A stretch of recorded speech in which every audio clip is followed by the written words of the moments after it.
조국 당대표님께서 인사 말씀 주시죠. 동현님 이렇게 초대해 주셔서 감사드립니다. 조국당 무슨 색깔이에요? 저희 좀 짙은 파란색입니다. 민주당보다 더 짙다는 취지입니다. 대통령께서 이제 한중 정상회담에 이어서 한일 정상회담까지 하고 돌아오셨는데 돌아오실 때마다 큰 성과 가지고 오셔서 정말 자랑스럽습니다.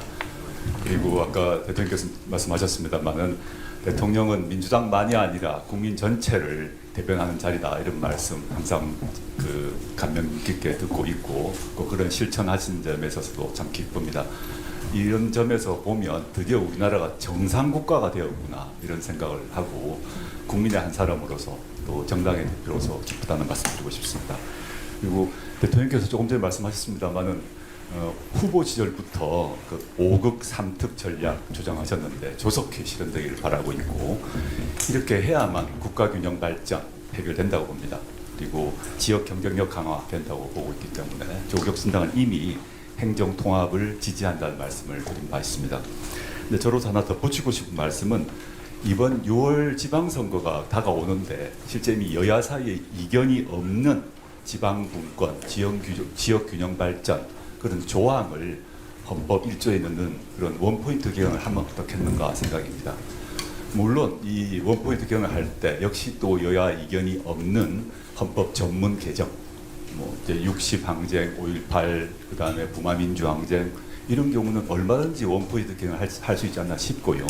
물론 그 외에 다른 여러 가지 개헌 사항은 지방선거 이후에 논의를 통해서 할 수 있겠지만 지방선거란 의미를 생각하면 지방분권, 지역균형 발전 조항만큼은 개헌할 수 있지 않나 생각을 합니다. 그리고 일본에서 활동하시면서 당부 메시지를 보낸 것을 들었습니다. 검찰개혁이 잘 제대로 마무리되기를 바라고 있고 검찰개혁을 추구하는 정당이 드디어 국회에서 다수를 차지하게 된 그런 천재일우의 시간이라고 봅니다. 확실하게 매듭 지었으면 좋겠다는 말씀드리고 싶습니다. 그리고 제가 이제 민주당이나 국민의힘과 달리 중소벤처정당 대표입니다. 그래서 중소벤처정당 대표로서 정치개혁 필요성에 대해서 한 말씀 올리고자 합니다. 대통령님께서 2018년 성남시장 시절에 하신 말씀이 있습니다. 지방적폐 온상 기초의원 2인 선거구제를 폐지하자 이런 말씀을 쓰신 바 있는데 저는 100% 1000% 동의하고 있습니다. 이 방향으로 가야 된다는 말씀을 한번 해주시면 좋겠다는 마음이고요. 이렇게 되면 지방정치의 풍토가 완전히 해결될 것이라고 좀 확신합니다. 좀 딱딱한 말씀 드렸는데 근래 저희 당 당원들이 만들어서 돌리고 있는 사자성어가 있습니다. 한 말씀 드리겠습니다. 명성조동인데 아마 모르실 겁니다. 저희 당 당원들만 하는 얘기인데 이재명 정부의 성공을 위해서 조국혁신당은 함께한다. 명성조동입니다. 조국혁신당은 국민주권정부의 성공을 바라고 있고 그걸 위해서 우당으로서 확고히 협력함과 동시에 레드팀 역할도 열심히 하겠습니다. 감사합니다. 이어서 진보당 김재현 당대표님. 사자성어 같은 거 준비를 못했는데 어떡하죠? 신년을 맞아서 정당 대표들과 이런 자리 마련해 주셔서 정말 감사드립니다. 소통으로 통합의 힘을 만들고자 하시는 대통령님의 뜻에 깊이 공감합니다. 실시간 생중계되는 국무회의와 업무보고 또 타운홀 미팅에 많은 국민들께서 이미 호응과 지지를 보내고 계십니다. 통합의 의지를 강조하셨던 4년 전 대선 때를 저는 기억합니다. 후보 등록 후 첫 기자회견 하셨을 때 증오와 분열, 보복 정치를 넘어서 화해와 협력, 공존과 연대를 추구하는 통합 대통령이 되겠다고 이미 천명하셨습니다. 그러시면서 거대 양당의 기득권 정치의 결과로 국민은 울며 겨자 먹기로 차악을 선택해야 하고 이는 선의의 경쟁이 아니라 비협조와 발목 잡기로 정치 행정 실패를 유도하는 데 몰두하게 했다고 진단하셨고요. 적대적 공생이라 불러 마땅한 거대 양당 체제 속에서 민주당이 누려온 기득권을 모두 내려놓겠다고 약속도 하셨습니다.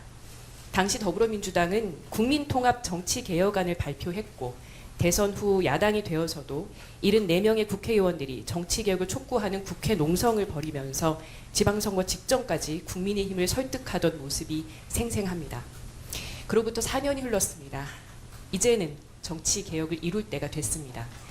선거제도를 바꾸는 것이 권력을 잡는 것보다 훨씬 큰 정치 발전을 가져온다고 하셨던 고 노무현 대통령의 말씀처럼 이번 지방선거 전 민주정치 발전의 뜻을 함께하는 모든 정당이 역사적 책임감을 안고 정치개혁의 소명을 다했으면 합니다. 오늘 이 자리에서 그 뜻을 모으기를 기대합니다.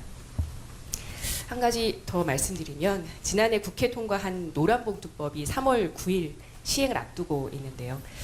노조법 개정 취지를 정면으로 훼손하면서 하청 노동자 120명을 집단 해고한 기업이 있습니다. 공적 자금 8,100억 원을 투입했던 한국 GM입니다. 지난 1일부터 전국의 직영 정비센터 폐쇄까지 이어지니까 GM의 한국 시장 철수를 위한 수순 아니냐는 의심이 거치지 않고 있습니다. 노조를 결성했다는 이유로 일터에서 쫓겨난 노동자들이 고용노동부의 역할을 기다리며 한겨울 농성을 이어가고 있는데요. 정부의 개입을 요청드립니다.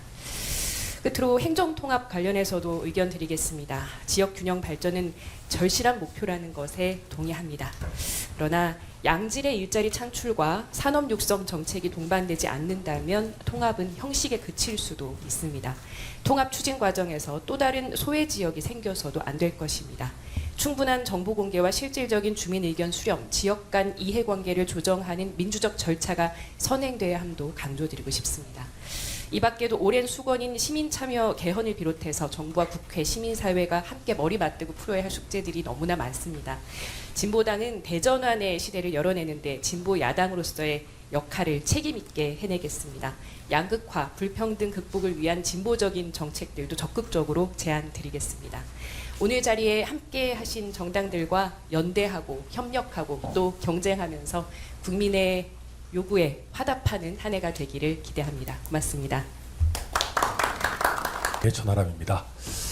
오늘 이렇게 또 신년을 맞아서 초대해 주셔서 감사하다는 말씀드리고 대통령님께서 주신 말씀처럼 외교와 안보 영역에서는 또 다소간의 생각의 차이가 있더라도 국익을 위해서 최대한 협력하겠다라는 또 다짐의 말씀도 드립니다. 제가 사실 오늘 그 19시간 정도 필리버스터를 하다가 와서 조금 군기가 덜 빠져 있을 수도 있습니다. 근데 이제 제가 그래도 말씀드리고 싶은 것은 원래 사실 제가 필리버스터를 좀 최대한 24시간 할까 하는 고민도 했었는데 그래도 다른 약속도 아니고 우리 대통령님과의 또 약속이고 제가 무슨 일이 있어도 가겠다라고 말씀드렸기 때문에 또 대통령님 이렇게 뵙고 또 인사드리고자 왔습니다. 오늘 필리버스터 뭐 대통령님 잘 아시겠지만 2차 종합특검에 관한 부분이었습니다.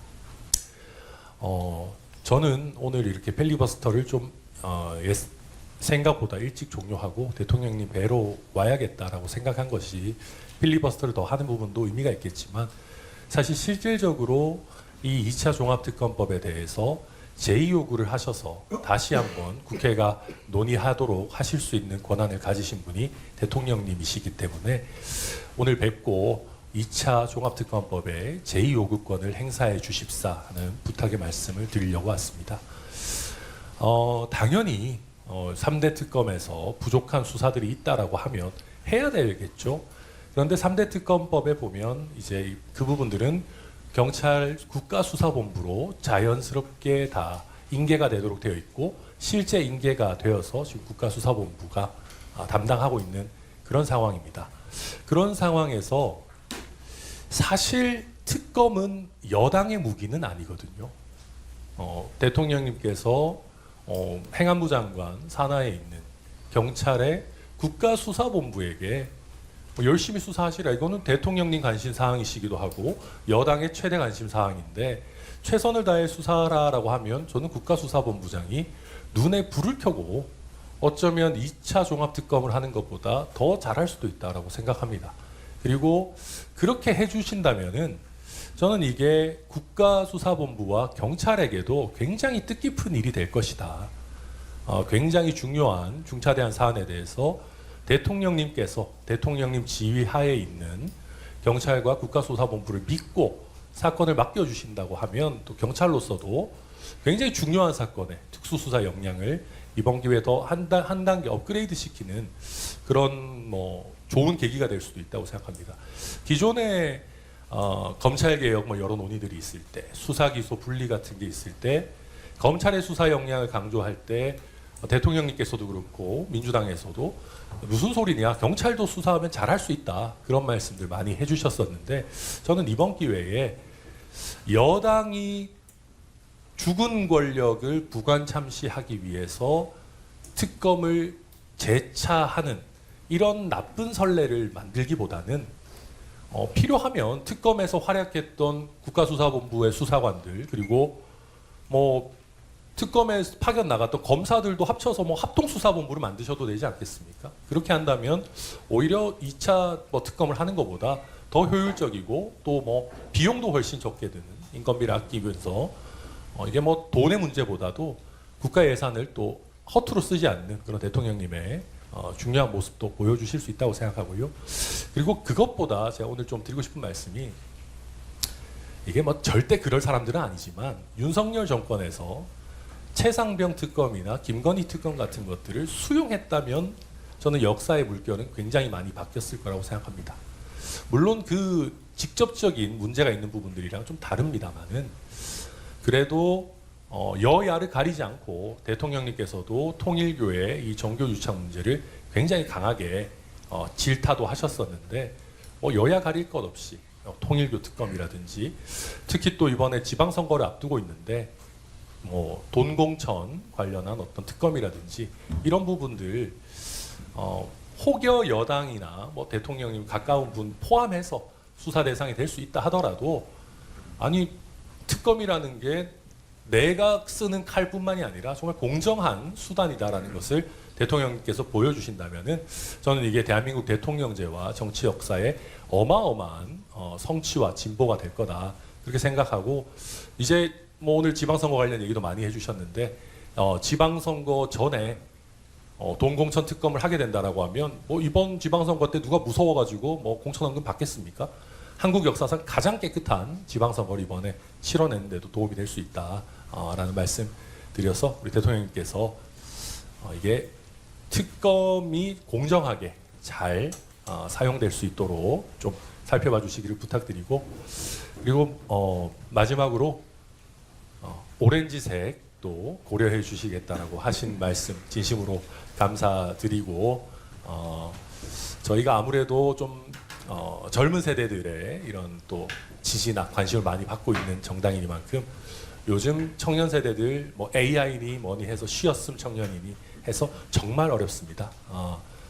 요즘 정년 연장 논의도 있고 뭐 다양한 부분들이 있지만 굉장히 어렵고 꿈과 희망을 하루하루 더 낮춰가